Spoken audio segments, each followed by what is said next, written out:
Hey there, it's Dr. Justin Marchegiani, and we're back. Looking forward to a great live stream Q&A today. So any questions, feel free and pop them in the chat window, and I look forward to answering them there ASAP. In the meantime, while we're waiting for any questions to come in, I'll just go on a little diatribe and just talk about some things that are going on the health field. And anyone that wants to give any feedback, feel free and chime in. Awesome. So what should we talk about today? That's the big question. What should we talk about? I'd say off the bat, let's talk about the gut. So most people, when they have gut issues and gut inflammation, one of the first things they try to do is they move the needle on the diet, right? They start having a more nutrient-dense diet, a more anti-inflammatory based diet, a more nutrient-dense diet, which is super helpful. That's to promote healing, but we have to make sure we can actually digest those foods. So I'd say one of the biggest low-hanging fruits in getting someone's gut healed that most people overlook is just choosing the right foods. Now, if we're working on like a paleo template or just a diet that's cutting out grains and a lot of the inflammatory foods and focusing on healthy fats and more vegetables and keeping the carbohydrates in check, I'd say one of the big things is that's good, but sometimes the food's actually too hard to break down. Most people, when they switch to a paleo template, what happens is there's more protein and fat there, and that can actually put stress on their digestive system. And so what that means is they have a harder time breaking that protein and fat down. So it's like going to the store and leaving all your food out on the counter and not putting it in the fridge. So the food rots, right? It sits there, it rots, it putrefies, it ferments, it acidifies. And then what happens is it creates stress and inflammation in the gut. So one of the biggest low-hanging fruits that we can do is we can actually make sure we have digestive support so we can break down the foods. All right, we got some questions coming in here.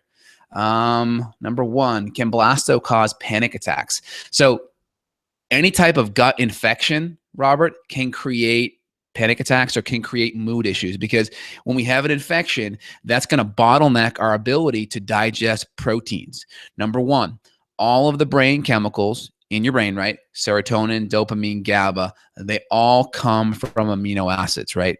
L-tyrosine, 5-HTP, GABA, L-theanine. These are all the building blocks to make our mood chemicals. So if we don't have the ability to break it down, that's going to affect our mood. Also, minerals are very relaxing and sedating, like magnesium, for instance, very, very relaxing and calming on the nervous system. These minerals need to be ionized and broken down, hydrochloric acid primarily to ionize it. So if we have poor gut function because of food sensitivities, low stomach acid, low enzymes, and all that can be perpetuated by gut infections, for sure that can create mood issues. Absolutely. So Karen, I'm in stage 3 adrenal dysfunction. How do I know how much exercise is too much? I've been mostly walking about an hour a day. The next day, I'm usually very sore and achy. Awesome question. So regarding that piece, pretty simple. Number one, do exercise that makes you feel energized. So if you walk away from exercise feeling more fatigued, that's your first strike that what you're doing isn't going to be the right exercise for you. Now, on the exercise side, what types of exercise are going to be better? Depending on how adrenally kind of depleted you are, typically walking or Tai Chi or something more gentle is good to start. And you can also look at doing weightlifting or resistance training. And the key is just giving your heart rate a chance to get back below 100 is a really good guide. So then it's kind of customized. It's not like you have to wait 1 minute or you have to wait 2 minutes. You can let that heart rate get below 100. Just count, you got to have a watch, but just count at 15 seconds. And as long as it's under 25 seconds per 15 seconds, 25 beats per 15 seconds, you're good to go. That's number one. Also, high intensity interval training can be good, but just make sure you keep it on the shorter side.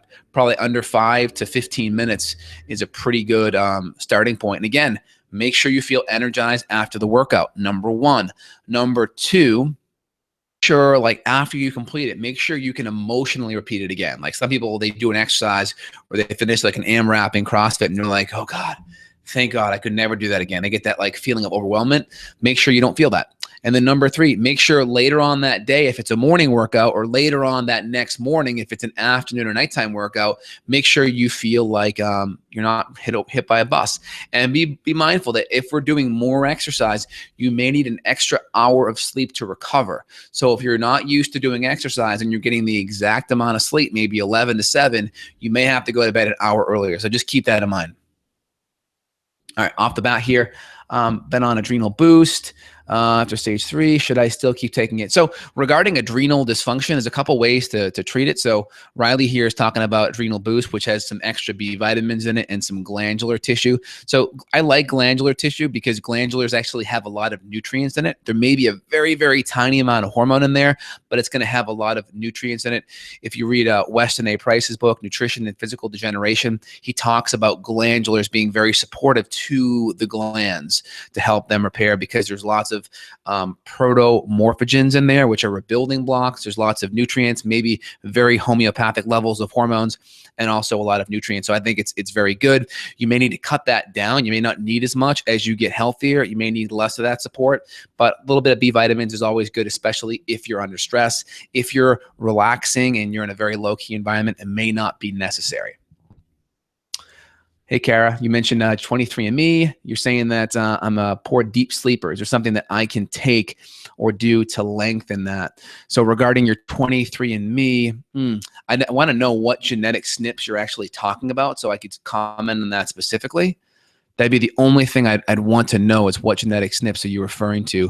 But I know with your issues in the past, sleep's been a chronic issue. If I remember correctly, I know gut bacteria also played a big role. If I remember, you really did well when you were taking some specific antibiotics for a period of time.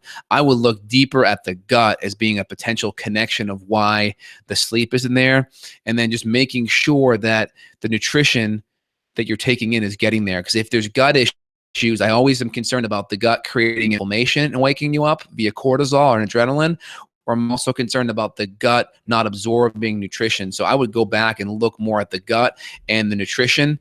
And then I would also want to know specifically what genetic SNPs you're talking about. Regarding probio flora, sufficient enough after gut killing. So yeah, this patient talking about specific probiotics after gut killing. So typically, I recommend, in my line, I use ProBioFlora, which is like a lactobacillus bifidobacter with some phage in there, which is antibacterial. And we typically do 2 capsules twice a day, first thing in the morning and then first thing before bed. Awesome. Thanks for the feedback there, Matt.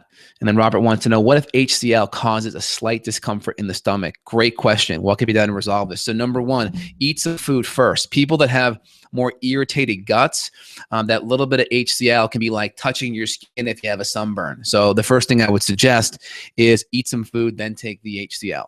If that's still causing a problem, you can decrease the HCl. You can go down to like a half a capsule or a quarter of a capsule. If that solves it, you're good.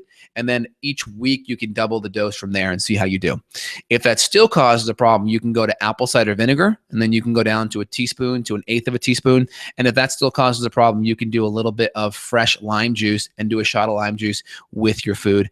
And then if that's still a problem, we can do some gentle Swedish bitters, gentian, chamomile, ginger. Those can be really, really helpful at stimulating hydrochloric acid production. And then I think here, next question here. Kara's coming back here with the SNPs. Yeah, feel free and email me that and we can chat more about it. Again, there's so many SNPs on these different tests, and not all of them are important. Some are like part of the, the junk DNA and may just be superfluous, so to speak. So I want to know specifically what SNPs they are, and is it something that's affecting catecholamines? Is it affecting methylation? Is it affecting dopamine production? So I'd want to know that specifically. And then, you ran a DRG report that showed you were clear recently. I would run the GI map. The last 6 months, I run the DRG and the GI map together I say all the time. And then I'm running a lot of times the 401H, sometimes too. I'm finding the last 6 months, the GI map is pulling way ahead. Again, when you're calibrating some of the PCR DNA testing, they get better over time because they get more data points coming in. So GI map would be the next test to look at. Let's see here. Any more questions coming in? So Matt's coming in here at wife experienced taking a 10 milligram capsule of pregnenolone daily without testing. It helps her mood greatly and reduces PMS symptoms. Could this be a sign of estrogen dominance? Regarding the pregnenolone, I typically say that's probably more cortisol imbalance. And the cortisol probably is creating a progesterone imbalance too. So I think what's happening is the pregnenolone is probably going downstream. It's probably supporting the cortisol, and it's by supporting the cortisol, it's also supporting the progesterone because the body's taking less progesterone downstream to cortisol. So you have more progesterone. So relatively, it's probably pulling her out of estrogen dominance. Yeah, you're welcome, Kara. And what is the best probiotic that you know as far as for the most strains and the highest amount of each? It depends. So you have like the most well-studied probiotic is VSL3, very expensive. There's a couple other really good ones out there. Claire Labs has one called Therabiotic Complete. That's really good. It's got 11 or 12 strains. It's really good. In my line, I have ProBioFlora, which is about 7 or 8 strains, but it has the phage in there, which has some antibacterial benefit. So I like that. And then also some people do well with something like a Saccharomyces boulardii if they have low IgA or they're trying to knock out yeast. That can be super helpful. Could you repeat the probiotics you take? Any brands that you recommend for kids? Yeah, so for kids, depending on how old they are, you want, if they're less than 5, an Infantis blend is going to be really, really important because their gut has more Infantis probiotic in there, or Infantis bacteria. So less than 5 Infantis is what you'd want to use. Again, in my line, ProBioFlora, if you go to justinhealth.com/shop, you'll see that on there. Claire Labs is another one that has Therabiotic Complete. And they also have one for kids. I think I'm not sure exactly what it's called, but if you just do Claire Labs Probiotic Kids and then just look in the ingredients, it has the Infantis in it, and that's for less than 5. If they're over 5 years old, then you can go with the primary. You can go with the primary adult strains. Are totally fine. Evan Brand's coming in to say hi. Hey Evan, wish you were here, man. We got to do this sometime this afternoon. Awesome. Riley, is krill or fish oil better to take? That's an awesome question. I typically am more biased to fish oil because I like the EPA, which has a really good anti-inflammatory effect. I like the DHEA for building a healthy brain. Krill oil has these phospholipid bonds that allow you to take less krill oil in and get a similar effect as fish oil. But I typically go to the fish oil just because of the cost and because I've just seen it, really work well. But I've also seen patients do well on the krill. So I'm more biased towards the fish though. And then Terium, how close to a ketogenic diet could you have kids follow? Any overall supplements? 5, 7, 10, 16. Now, here's the deal. I wouldn't follow like a strict ketogenic diet with the kiddos because they are growing and they will need a little bit of carbohydrate, especially if they're really active. The key is just don't give them all the crap that most parents do. Stay away from the grains, stay away from the dyes and the food coloring, which can cause ADHD and ADD. Keep it to lots of vegetables. Most kids are literally paralyzed when they're younger because their parents don't know how to make vegetables. They don't put fat on it. They don't put sea salt on it, right? I look at vegetables as like a vessel to get fat, healthy fats into kiddos. So grass-fed butter, sea salt, steam the vegetables just enough, and then lots of variety. And the key thing is with kids is role model it. Like sit down and like show them, hey, this is cool. We're going to do this together. And then with the starches, keep the fruits at lower sugar fruits, berries, those kind of things. Keep the tropical fruits more as a treat. All right. Watermelon, pineapple, papaya, mango. Those are more treats. Those aren't staples, right? The staples are going to be your berries and maybe some apples and some oranges. And then a little bit of starch, I think, goes a long way. But give starch to the kiddos based on their activity. If they're out playing a lot, they may want a little bit of starch, sweet potato, squash, those things. If they're more sedentary, then you probably want to hold back a little bit on the starch. But I wouldn't recommend going a strong keto with kids off the bat. Just keep them eating really good, whole, nutritiously dense foods. All right, here. Let me see here. Riley, hold on. Getting lots of questions in here. Should I continue to keep taking Probiospora? Just stay on it for that one bottle. Yeah, keep taking the Probiospora or the ProBioFlora, I think you're mentioning there, unless we talk or say otherwise. And then Robert here, can multiple gut infections cause inflammation and weakness to the diaphragm? I ask this because of shortness of breath. Yeah, totally. Especially H. pylori, because the same nerves that go to the stomach, which I think is, let me see here. I think that's like C5, C6, C7, C8, T1, right in that area. Those same nerves that go to the diaphragm, which is the phrenic nerve as well, and that go to the upper thoracic, lower cervical, also go to the stomach area. So what that means is nerves run on a two-way highway. Okay, so inflammation in the stomach can reflex back and create inflammation in the muscles. So think about it as like gallbladder pain, right? You have gallbladder issues. How does it manifest? It can manifest with shoulder pain. Think about it with appendicitis. How does that manifest? Like lower right hip quadrant pain. Heart attack. How does that manifest? Left jaw, left arm pain, right? Even though it's the heart that's having the inflammation. So we have that two-lane highway of nerves that can create inflammation. So yeah, get the inflammation cleared out. Hydrochloric acid enzymes, focus more on enzymes. If you're having gut irritation issues, do the things I mentioned before, get the infections cleared out, and we can chat more about that hopefully soon. And then see a really good chiropractor or a visceral massage therapist to do an adjustment on the organs and actually pull your stomach typically down, because a lot of times you can get a hiatal hernia where the top part of the stomach sticks above the diaphragm, and you can yank it down, and that will help as well. Jillian here, I recently got prescribed Nature-Throid and bioidentical progesterone. Do you think it's worth trying? An all-natural herb like Gaia thyroid support first. Again, it depends. If you have Hashimoto's and your TSH is elevated and your thyroid hormone is low, definitely do not recommend on some kind of hormone support if your TSH is elevated. So if your TSH is high and your hormones are low, for sure. If you have Hashimoto's, definitely for sure.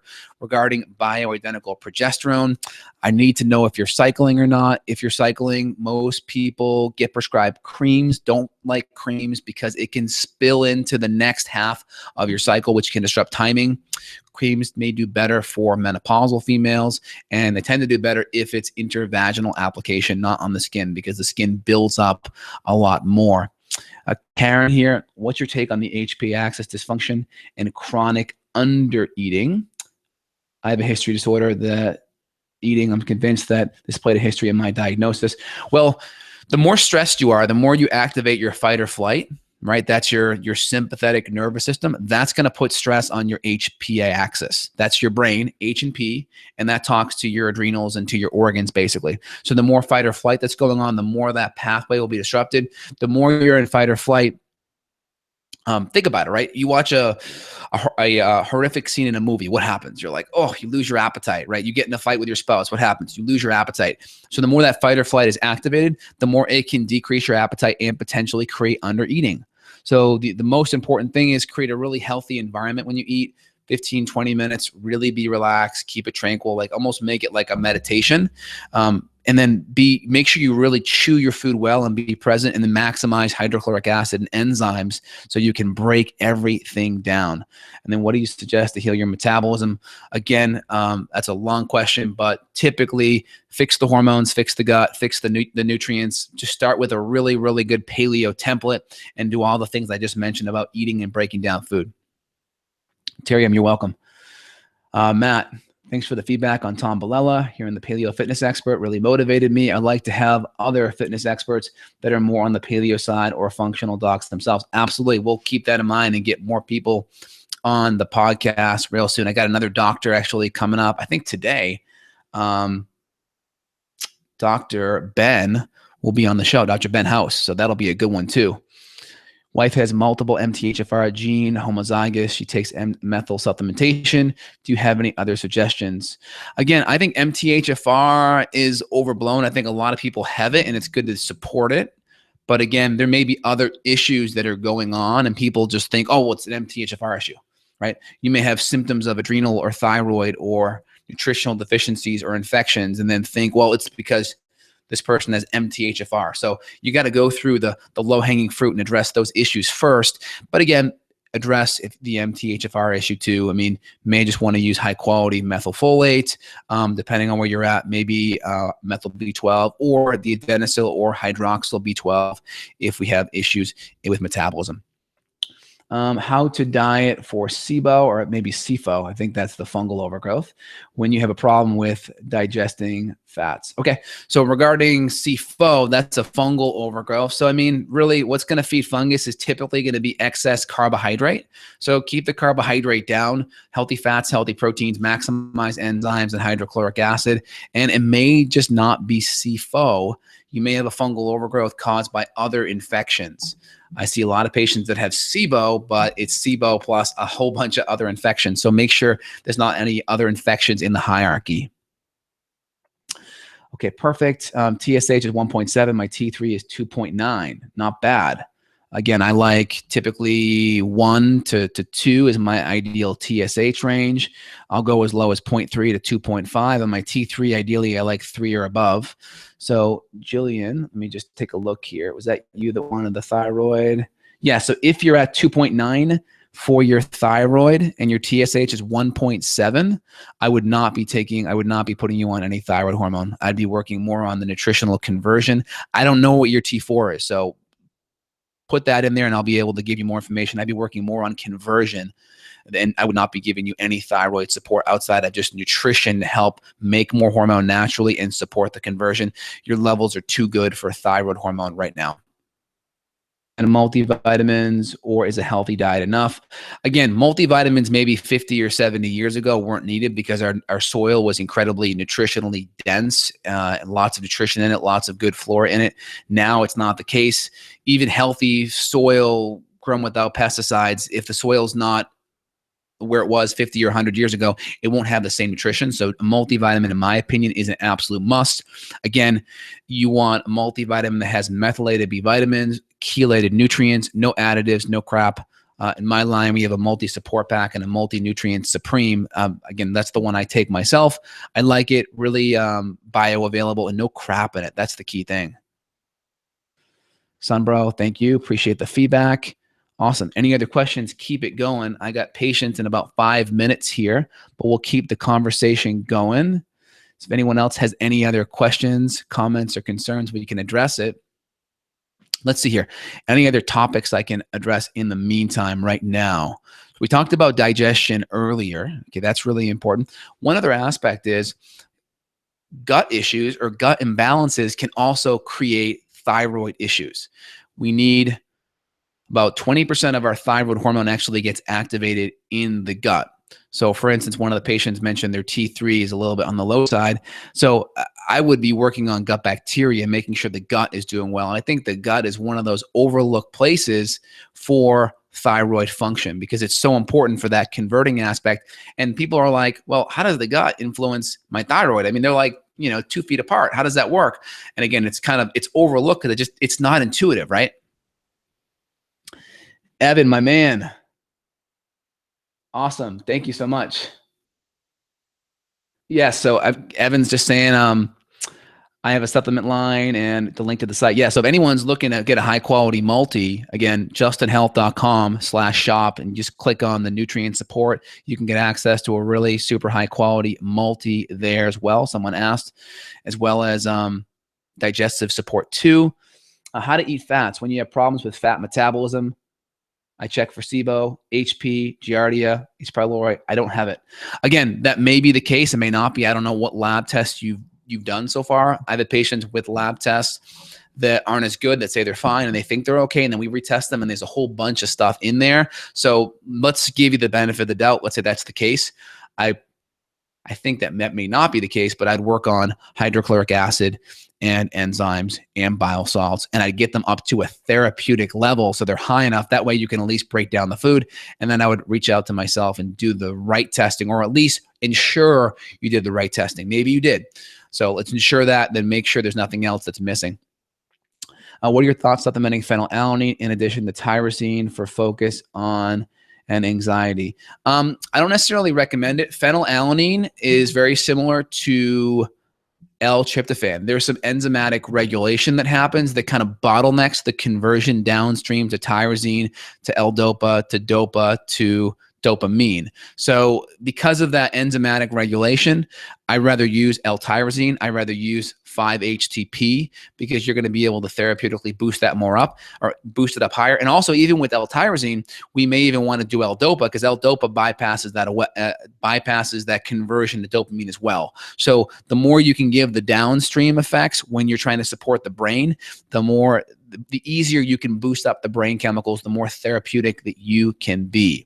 So phenylalanine, I'll use DLPA, D-L-phenylalanine, and we'll do that more for people with endorphin and chronic pain issues too. But tyrosine and L-DOPA are better for focus. Let's see here, Matt White, do you ever worry about getting too much vitamin D? Many times in the summer, I will sunbathe without sunscreen for 2 hours or go for a run. This is probably a lot of IUs, but I always feel great. Now, when you're doing it via sun, you're going to be tapped out typically at about 20,000 IUs. You kind of get a capacitor or a regulator with the sun. I wouldn't worry about getting too much with the sun. They've done lots of studies out of San Diego where it's sunny almost all year long, and many people that are getting sun exposure every day are still vitamin D deficient. So I wouldn't worry about that. Also, vitamin D is absorbed via the skin afterwards. So if you actually go out in the sun for an hour and you don't let the oils on your skin soak in for at least a half hour or an hour later, and you shower right away, you can actually, all that vitamin D that's formed in the skin, you can actually flush it all off and not absorb it. So don't shower right after you're in the sun. Let's see here. I was diagnosed with rheumatoid arthritis. Is it true that you should cut out olive oil as it's not good for the gut? Again, no, I think olive oil, it's oleic acid. If it's high quality olive oil, not the fake stuff that's out there, a lot of olive oil is cut with canola oil. If it's good olive oil, I don't think it's an issue. But again, if you're having a hard time breaking down fats and you feel bloated or gassy after it, then we got to look deeper at the gut. There could be some infections going on there. What's your opinion on soil-based probiotics for treating SIBO? I'm taking Flagyl to kill the bad guts. Andy gave me soil-based probiotics. My concern is it doesn't have the lactobacillus bifidobacterium. Regarding that, it depends what kinds. Maybe you're talking about prescriptive cyst. One of my favorite ones, it's not a soil, it's a spore, is the megaspore. So it just depends on what you're trying to do. I think it can be helpful, but in the end, we want to kill the bad bugs so we can actually put some of the good bifido and lactobacillus in there. Again, your D-lactate levels are probably really high, so you're having a probiotic intolerance when you put the probiotics in there. So I think in the meantime, if you can tolerate if you can tolerate the spore or the soil-based, I think that's totally fine. In the meantime, just get the gut cleaned out though. Dr. J, can you do some future videos, what you do in the kinesiology realm, meaning how do you know these health issues show up in the body as aches or stiffness or pains? Well, again, right now, you just know off the bat, right? Look at a heart attack. What happens with a heart attack? Go Google heart attack presentations. One of the things you're going to see is you're going to see jaw and left arm pain. Well, we know a heart attack doesn't affect the jaw and the arms. It's affecting the actual heart. We know the same thing with gallbladder issues, right? Go look at gallbladder presentation. It's shoulder pain. We know that the shoulder's totally fine. It's the gallbladder that's the issue. So we already know that from a perspective of physiology already. And again, yeah, we can see muscles shut down on the with the organs via kinesiology. And if we touch the organs, it can actually make it stronger. But again, we know that there's tons of anecdotal knowledge already out there and clinical on the gallbladder, on the appendix, on the heart as well. And also just ask any female that has PMS. One of the first things they're going to notice is lower back pain. It's not their back. It's their ovaries that are refluxing to the back. So there's lots of evidence already there. What's your number one supplement for adrenal fatigue aside from nutrition? Awesome question. That would depend on your adrenal profile. If you are super fatigued and super depleted, people will thrive on small amounts of hormonal precursors. They'll thrive on nutrients like B5, B6, vitamin C. If they have dysregulated cortisol rhythms, they're going to thrive on adaptogenic herbs. If they're incredibly stressed, they're going to thrive on progesterone if it's needed at the right time of their cycle. So there's lots, they'll thrive on glandular. So I gave you a gamut there. It's kind of a loaded question because it would need to be specifically applied to what that person's dealing with. I gave you a couple of scenarios, so hopefully that makes sense. All right, any other questions here? That we went through a lot. I'll give you another minute here for any questions to come in there. Again, I'm loving these Q&As. I'm hoping to do more of them at least weekly. We're going to do at least one session, and Evan and I are going to start doing more podcasts live as well. And we'll try to give you guys notice so you can actually be there. I know I kind of dropped the ball on this and gave everyone notice very late last night, but we'll try to give you a few days, maybe even a week, or have a regular time that we can adhere to so people know that we're here. All right, I don't see any other questions coming in here. I think we hit everything up that we need to hit up. Perfect. Well, really, really excited. Let's see here. Hold on. One more question here. One more question. All right, last one here. I tested for SIBO, H. pylori, Giardia. In the Genova labs, I use HCl, bile salts, enzymes, and I feel worse after eating. Brain fog. Yeah. So again, Genova is terrible. They changed labs about 2-3 years ago. They miss infections all the time. That's not the right test. Again, you can reach out, justinhealth.com, and we can talk about, we can schedule a time and talk about specific recommendations. Probably something is missed, especially if you're doing the enzymes and the hydrochloric acid. You're probably just, something else is there. So we got to dig deeper. Evan, my man, appreciate it, buddy. I'm going to call you right after this YouTube live here. I can't wait for the next one. Robert, thanks for putting time aside to do this. Robert, you're totally welcome. Awesome, guys. Well, thank you so much. Any questions, let me know, let Evan know, and we're happy to do this again real soon. You guys have an awesome weekend. Thanks a lot.